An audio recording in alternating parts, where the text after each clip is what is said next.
What do you think Super Bowl 58 boils down to, if you can? What it comes down to me, what? The 49ers, we saw, remember Thanksgiving, everyone's like, just give it to them. Who's going to beat them? Right. And then all of a sudden they play the Ravens, and they don't play really their game in the last month. If they don't play their game and that stays the same, it's a crapshoot, what you've seen the last couple of weeks in the playoffs for them. Yes. If they can get themselves righted, no one's going to beat them. So I think it's the first quarter, you'll get a feels like, is this the Niners of Thanksgiving or is this the Niners of Christmas? And if it's the Niners of Thanksgiving, I don't care what Patrick does. There's just not enough. There's not enough people. It's the best collection of athletes put together in a team in the free agency area in the last 10, 15 years. And if they can get righted and get moving forward, then no one's going to beat them. So what do you think Super Bowl 58 boils down to? I'm right there with Steve in the sense that the last 2 weeks or the last two playoff games that the 49ers have played, they haven't played their best football. And they still won. They found a way to manufacture a win and get it out. I don't think that they're going to do it three. Normally, really good teams don't have 3 bad games in a row. I told them, there's no way you can do this. You got it right. I believe they right the ship. Defensively, they're going to play, I think, much better. But give it to the best running back in the National Football League. Find Ayuk, and that's what Purdy's been doing, and everybody's been saying he's a game manager. I think that's a bunch of hogwash. I think he's an outstanding quarterback that can find his playmakers. And defensively, it comes down to their defense.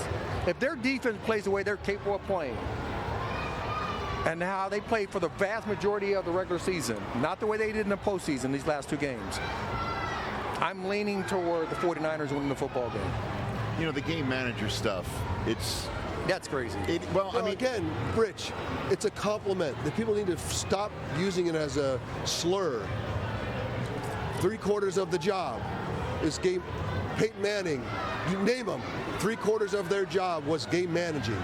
And so people think, oh, that's a terrible thing. They're using it as a slur because he can't run around, throw stiff arm a defensive lineman. We just talked about the last segment.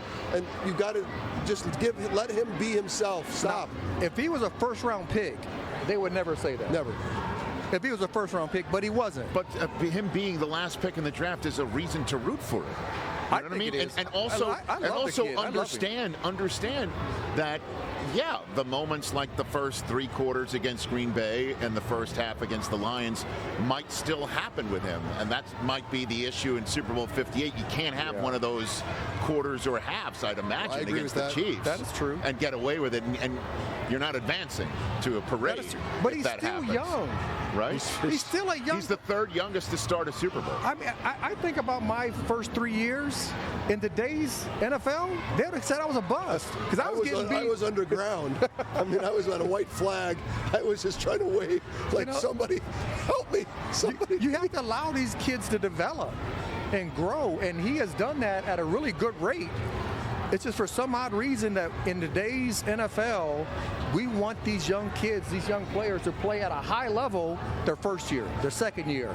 And it took me 4 years to get to that point. Catch the Rich Eisen Show every single day on the Roku channel, 12 to 3 Eastern, for free.